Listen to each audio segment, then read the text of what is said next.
Hello and welcome to the latest Science of Sport podcast. I'm your host Matt Solomon, and today I'm delighted to be joined by Warren Bradley. So Warren is the founder of Hytro, a company which works on blood flow restriction to improve performance and enhance recovery. So who better today to discuss how you can use blood flow restriction to improve your sporting performance? So without further ado, it's time to welcome Warren onto the show. Warren, welcome to the Science of Sport podcast. It's a pleasure to have you here. It's a pleasure to be here, mate. It's only been 20 months since our last one, I'd say. Something like that. So for those who didn't listen to the first one, can you give us a quick update as to who you are and what you've been up to and potentially what you've been up to in the meantime as well? Yeah, of course, yeah. So I'm Warren Bradley. I'm the founder and chief scientific officer at Hytro. I'll give you the really quick whistle-stop tour of what Hytro is and why it exists, because it'll just set the context for the call, I guess. So I spent just over a decade working in professional sports. I worked in the Premier League, Championship, professional rugby, international rugby, the Olympic cycles, a load of sports. I did a PhD simultaneous, and because of those kind of two hats, I was able to critique what was going on in clubs. Saw something called blood flow restriction training, which really captured my interest, and it was used to regenerate muscle tissues for rehab and that type of thing. But it was very limited because of the complexity of cuffs that were available. So I conceived of a way to simplify it. Embedded the tech into wearables, which is t-shirts and shorts, which is now Hytro. I got that patented, and yeah, we created the business off the back of that. So that's what Hytro is. That's what I'm the founder of currently. And just to dip into what blood flow restriction is, as you just asked. So blood flow restriction training has been around for several decades. Gosh, it must be nearly 70 years now. And it's been used traditionally for its ability to regenerate muscle tissue, structural tissues for rehab without having to load the body. So you can get similar strength and hypertrophy adaptations as lifting heavy weights, but lifting body weight or very little weight. And it works by applying a really strong circumferential pressure around the upper arms or the upper leg at the very proximal point to the very top. And what that does is it allows blood to flow into the limb, and it restricts the return flow back to the body, which obviously causes a net pooling. So it's like turning the tap on in the sink and putting in the plug. Because of that, we're creating metabolic waste and buildup like lactate. We're creating swelling and stress. And because of that, the body does a whole heap of cool reactions in response, which basically creates adaptations. And it can be used in many different ways, but traditionally it was rehab. And what we're seeing in recent years is this use in recovery and hypertrophy and in strength and all these other areas. And we really heavily focus on recovery at Hytro. Absolutely excellent. So before we get into how you do that and all of the cool, interesting stuff and the fact that, next recovery, you can also get a sweet muscle pump, which makes you look great. But like, before we get into that, there's going to be some people who are worried about occluding blood, right? So can you talk us through the dangers or the risks associated with blood flow restriction? Yeah, of course. It's a good question. So there's, possibly over 1,000 studies at this point, definitely many hundreds, that prove the safety and efficacy of blood flow restriction training. So long as, here's the caveat, that it's applied correctly. So it has to be applied at the most proximal point of the limb, the top quarter portion, and it has to be applied subocclusively so that we don't close off the artery. What we want to do is partially restrict the artery, but close off the veins, essentially. So blood can go in and blood is restricted from coming out. If you satisfy those ticks, it's completely safe. And that's actually why we built Hytro the way we built it, because anyone can use it without supervision and it's done for you. It's already safe. You put it on, it's in the right place, and the pressure is already correct. Now, there would be contraindications, just like exercise. So, for example, if you have a current blood clot or if you have a family history of blood clotting, you would be at risk, because if you do exercise, even with a blood clot, you can move that and obviously you can cause all sorts of issues. There are some specific to BFR, such as if you had a wound on the arm, here, and you applied blood flow restriction at the top, and it was an open wound, should I say, that will bleed, obviously, because you're creating pressure in the limb. So things like that, don't do BFR until that wound is closed. And then the last kind of really important one is severe hypertension. So obviously those cardiovascular system issues, but mainly at the severe end, when we're at the mediocre to low end, it's actually very beneficial for those ailments. And we are looking at research to support things like heart attack and stroke victims with BFR. So it's extremely safe across most population or all populations, as long as it's used properly. And that's why we built Hytro, safe to use without supervision. Perfect. So you mentioned recovery, obviously. How does blood flow restriction enhance recovery? Because it sounds as if it's adding more stress, right? So if we're like, right, okay, blood pooling, you're going to cause more of a stimulus, but it then enhances recovery. So can you walk us through what happens, what the scientific physiology is underpinning that? Yeah, sure. So in short, the outcome we get from blood flow restriction or recovery blood flow restriction is a reduction in DOM, so reduction in muscle soreness, reductions in joint pain. It has a very strong analgesic, which is basically a pain modulator. Improves neuromuscular function. And it basically, the main thing really is it makes athletes feel better immediately because you can feel BFR working. It's very obvious. You can feel the swelling. You can start to see the color discoloration, the vascularity starting to pop. As you said, the pump, it's pretty obvious. And you can feel that, particularly when you unstrap or release the pressure, because you can feel the ejection of blood. You can feel that flush. It's a really nice feeling. It's like a hot, cold flush. But just to talk about the mechanism, so we'll go a little bit deep into the science here. Stop me at any point. All good. Please do. You know what I'm like. So what it does essentially is, as I mentioned before, blood flows into the limb and the return flow is restricted by the strap. That blood is oxygenated as it goes in, but then it's used for glycolysis, so it becomes deoxygenated in that limb and it gets trapped. So your muscles basically become hypoxic because they get all this deoxygenated blood filling in that muscle. What that does is it stimulates or upregulates muscle protein synthesis. So that metabolite buildup, that stretching of the muscle cells trigger muscle protein synthesis, a central regulatory pathway for recovery and muscle synthesis, basically. The second thing so that's mechanism number one. The second thing it does is when you unstrap, so after about a 5-minute period of being strapped in with BFR, when you unstrap, there's a powerful ejection or flush of that blood that was stuck in the limb. So it's like blowing up a balloon and letting go. It's a powerful ejection. And when that happens, it removes inflammatory markers, waste materials, the metabolites that have been built up, and it removes it quite forcefully, if you can imagine all that pressure that's built up. So that's a really good recovery mechanism. And then the third thing that happens is once you've released that strap, is something called reperfusion. And what that basically means is fresh blood is driven into the structural tissues and the muscles. Now, the really cool thing, which I want to talk to you about in a bit, and it's quite a new thing, is the symbiosis with nutrition here. So blood that's fresh is being driven in, but what's in the blood? Whatever you've consumed previous, right? So there's always things like glucose, amino acids, perhaps collagen, stuff in there. So if you can drive that into the muscle through recovery with BFR, you're going to get a better uptake and recovery stimulus. So yeah, 3 mechanisms: hormonal, upregulation, the flush, and then the fresh blood driven into the structural tissues. But let me give you, if I may, just a couple of examples of how to use it. That's the mechanism, right? So you can use it in 2 distinct kind of categories. One is passive recovery. So that's passive, independent of exercise, at rest, seated, laid down, or even just kind of continuation of daily activities like, I don't know, milling around the kitchen, having a team meeting after a game, things like that. And it's a really easy thing to do for athletes when they don't have equipment available. So again, probably a better example would be after a game in the changing rooms. There's nothing really available typically for most teams who don't have, hundreds of millions of pounds budget and ice baths everywhere. So while you're sat down having a recovery shake or having some food or having a team meeting, this is something you can easily implement. You pull on some Hytro shorts and strap in and you can do passive BFR. The other way would be kind of on coaches or on planes, typically environments where you can't do much. You may be lucky and have a Premier League coach with 2 Normatecs at the back or some of the devices, but even then you've got to queue the whole journey to get onto them. You're restricted, you're stuck at the back. Whereas if you wear something like Hytro, everyone can do it simultaneously, very quickly, very simply, and very efficiently. Same on flights. So passive BFR is a really good thing to do when you can't do anything else and it's just kind of, stuck here. Let's get some recovery in. Let's expedite that process.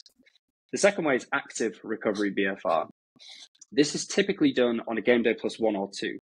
So say you're in a Premier League football club. Let's use Everton as an example. It's a club that uses Hytro. Well done. Good choice. That's my favourite part of the podcast till now. Good.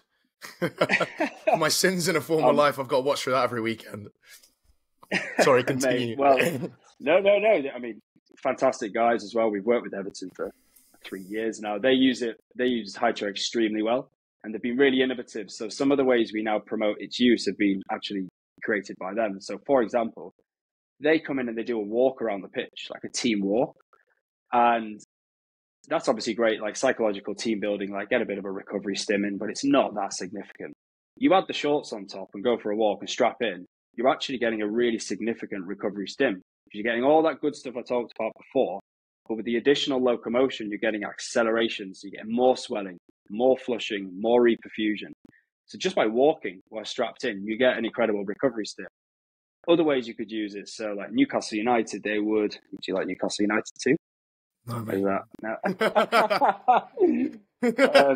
There's a pretty limited. I'm going to be honest. There's enough on program just there as well. But anyway, carry on. Look, it's our football podcast. And I'm rudely interrupting Warren to make sure that you are up to date on the Science of Sport Coach Academy. Coach Academy is an overgrowing library of sports science courses which are broken down into bite-sized chunks. So if you're enjoying today's podcast and you want to get your hands on some more great sports science information, all you have to do is hit the link in the show notes in just a few minutes' time, and you can get in there completely for free for the next week. What's more, every time you complete one of the courses, you get a certificate of completion to prove your ongoing education. So hit that link in just a few minutes' time. Yeah, we're getting something different. Newcastle. So, I mean, there's loads of teams I could name, most of the Premier League, to be honest, that do this one, but it's on a bike flush. So that's something you typically do anyway in a club. But you can accelerate the processes by adding blood flow restriction to that. So 70 to 100 watts on a bike, slow cadence, it's not that intense. It's a normal bike recovery flush. Add the BFR and you're accelerating the processes. So you're getting an incredible recovery stim there. And they're just a couple of examples. You could do mobility, plyometrics, stretching. You can literally do pretty much any recovery thing you did before. Add BFR on top and you're going to accelerate and augment the physiological adaptations you're going to get. And when it comes to then, absolutely, yeah. When it comes to then things like sets, reps, time, that kind of stuff. Obviously, there's different modalities going on there. Is there like a rule of thumb for how long? Or you mentioned 5 minutes, for example, but 1 time 5 minutes, 10 times 5 minutes. What's the recommendation there? Yeah, great question. So the literature has shown a few different ways to do it, but the most common use is 5 minutes times 3. And again, there's different rest periods between those rounds, anywhere between 2 and 5 minutes. I like to use 2 to keep it a bit more condensed. Also, we've used the NIRS machine to see the capillary refill. It happens in about a minute, so I think 2 minutes is fine. So we promote 5 minutes times 3 with 2 minutes off. And that's across the board. So that's passively, if you're sat down, laid down, whatever, walking around, or if you're on the bike or stretching mobility. 5 minutes, 2 minutes off on straps times 3. It's really important to note, though, that it's 3 rounds because that the gaps where you unstrap and rest is where you get the flushing and the reperfusion. And there's research to show that 3 events of reperfusion are optimal for recovery. So yeah, we do recommend 3 by 5 with 2 minutes off. Excellent. And you mentioned earlier some like combination things, right? And you mentioned nutrition as one of the options. Yeah, obviously it sounds pretty logical. Like you're going to eat some foods. It's going to give you some nice, delicious things going on in there. It's going to give your blood some energy to then refuel your muscles, some extra protein, whatever. Can you talk us through that process? So how in this case, blood flow restriction can then, augment recovery from the nutritional standpoint? I mean, this is really particularly interesting for me because part of my PhD, well, a lot of it was on nutrition interventions. And yeah, the symbiosis with nutrition and BFR was never really known, but it's so obvious that I can't believe it hasn't been done more. So we're actually doing some research now where we're soliciting universities to do this research to really look at the absorption rate of nutrients from doing BFR for recovery. But the hypothesis is, let me rewind. There's a paper that came out in 2019 that looked at the glucose uptake in the leg doing BFR. And what happens essentially is something called a GLUT4 transporter. It's the little thing that basically shuttles molecules of glucose into the muscle. It's a shuttle. You can improve the effectiveness and efficiency of that and shuttle more glucose into the muscle while doing BFR. So it lends itself to actually recovery. So that was during exercise with BFR. But if you're still creating the BFR stimulus and you're creating this reperfusion, then my hypothesis is that it will do the same thing. It will shuttle more glucose into the muscle. It makes complete sense scientifically, but it hasn't been tested, and that's what we're going to test. But equally, if you look at the molecular size of glucose and then look at the molecular size of a load of amino acids, it stands to reason that they're very similar, in size. It stands to reason that they would also be able to be shuttled in more efficiently. So if you think after a game, if you've got a 2 or 3 game week, or even some sports that play all the time, you've got an onus on you to recover quickly. You want to get back to peak levels as soon as possible, or at least somewhere near that if you've got a game in a couple of days. One of the ways to do that, or the main way, is nutrition and sleep. So if we can enhance the nutrient absorption of that post-game shake and meal, that's going to really, really augment that recovery process. It's going to be extremely important. So I think this is going to be a game changer, to be honest, in professional sports and generally recreational sports, because you have your type 1 recovery, nutrition, sleep, perhaps stress management is a third. Other than that, everything is realistically a cherry on top. You know, you have some decent impact from some recovery modalities like BFR, but they're a cherry on top of the others.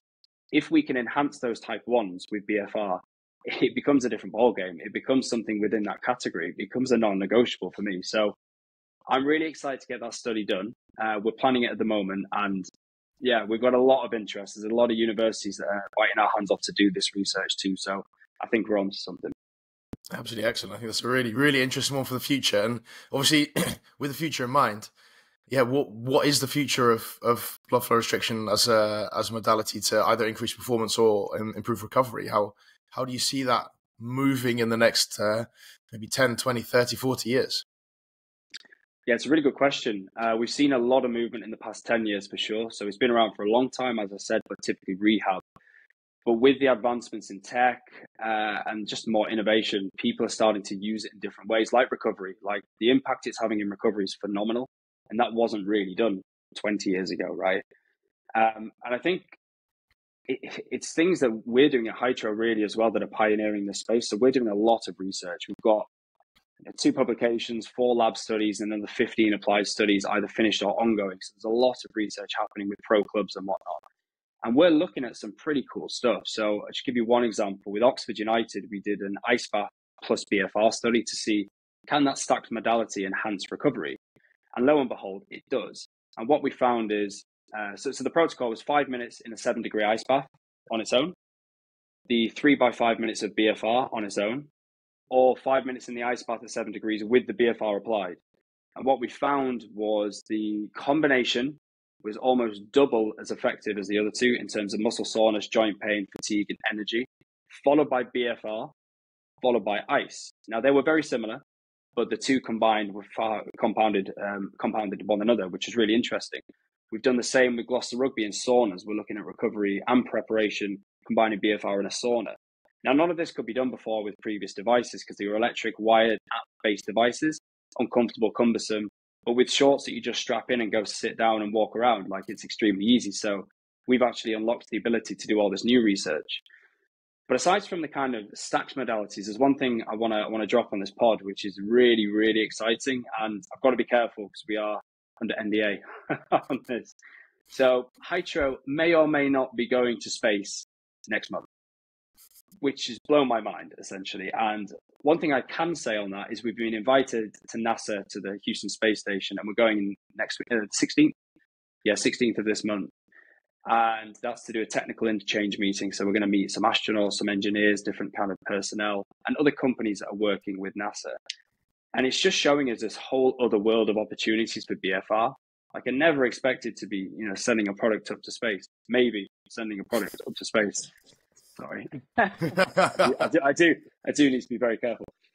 But it's just incredible the things that are unfolding in front of us. I mean, we've also just signed a contract with Alpine Motorsport, so we've worked with them for a few years, and we're now signed as like a product development research partner. So we're actually co-developing products with Alpine in their innovation labs to sell to the F1 market and then sell to the consumer market and things like that.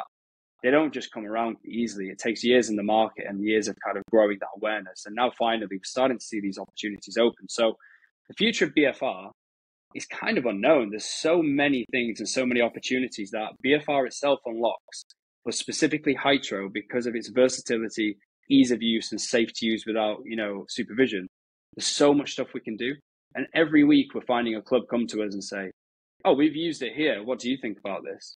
Like when it was first used in the swimming pool, this was nuts. It was the World Cup. It was Belgium. And so Belgium whole national squad bought Hytro for the World Cup. We just saw this video. They were all in a swimming pool using Hytro to recover. So they were strapped in while playing handball in a swimming pool. It makes total sense. Like make the most of your playtime and get recovery in with BFR. But we never knew you could do that with the product. innovation. Let's do the research. And we're doing that now. Same with the ice bath. A club got onto us and said, oh, we've used it in the ice bath. We thought it could be a cool augmented modality. And we're like, that sounds really incredible. Let's look at the physiology behind it. Lo and behold, we did a study with the club and it worked. So there's a really long-winded answer to say there's a lot going on. I don't know where it's going to end up, but the future is bright for BFR, definitely. I think it's a really interesting insight into how when you have more users, those people are solving different problems for their situation, but actually they can feed that back and solve more problems for more people.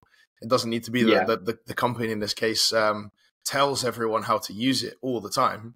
It can also be other people are telling each other how to use it, and the company eventually can do the research to back that up. I think that's a really interesting insight into how that world can work, and also to the 100%. to the level of which it's used as well, right? Like the Belgium national team just go, do all of that, and we're going to do it in our way and make it really interesting for the players. That's fantastic. I think when you work in professional team settings with athletes, right? So when you have really innovative staff in a team working in that multidisciplinary area, you'll see stuff, you'll be like, oh, that's kind of cool. I'll look into that and I'll start working with them and collaborating. You're not necessarily in a silo. So it offers the opportunity in the environment to innovate, right? But the problem before was basically the tools in BFR. Like they were exceptionally effective for what they did for rehab, one-on-one supervision, incredibly effective. But using a product like Hytro just means people can innovate on their own because we know it's safe to use without supervision. It's like, right, you 15 girls over here, 15 athletes, go and try this. I know it's safe, so it's okay. Go and try, come back and report back to me. And they've got some physiological data, metrics being captured at the same time. You don't need to be there for that anymore because they can go do it themselves because it's safe to do so. There's just opportunities opening up for people to innovate of their own accord. Absolutely excellent. So, Warren, where can people find a little bit more information about you and Hytro and what's going on there? Sure. I mean, there's the standard platforms, right? So we're on Instagram at Hytro. I'm on there as well. Shameless plug at Warren Hytro. LinkedIn's a good area to kind of keep up to date with what we're up to in the research because on my LinkedIn, should I say, because I'm always putting up latest research that we're up to, what we're doing with clubs and professional sports settings. So it's I think it's quite a cool little storyboard. And I think the main place I'd like to send people really is the journal on our website. There's a lot of really incredible stories, incredible athletes, incredible coaches on there. And we must have over 100 journals more at this point. We've collated a lot of data. So head to the journal part of Hytro website and there's a lot of really tasty information. Absolutely excellent. So Warren, massive thanks for your time and effort today. It's been a pleasure. I look forward to speaking again soon. Thank you very much for having me, Matt. And we'll speak again soon. Cheers, buddy. Cheers, man. And that's it. Once again, a massive thanks to Warren for all of his hard work on today's podcast. I really enjoyed it, and I hope you did at home too. Before you leave, I want to point you in the direction of the Science of Sport Coach Academy. The Coach Academy is an overgrowing library of sports science courses which are broken down into bite-sized chunks. So if you've enjoyed today's podcast and you want to get your hands on some more great sports science information, all you have to do is hit the link in the show notes in just a few seconds' time, and you can get in there completely for free for the next 7 days. And what's more, every time you complete one of the courses, you get a certificate of completion to prove your ongoing education. And lastly, before you leave, it would be fantastic if you could recommend us to a coach, a colleague, an athlete, or a friend. That means that we can keep bringing the best possible guests and the best possible content. And that's it. Once again, a massive thanks from me. I'm Matt Solomon for Science of Sport, and I'll speak to you next week.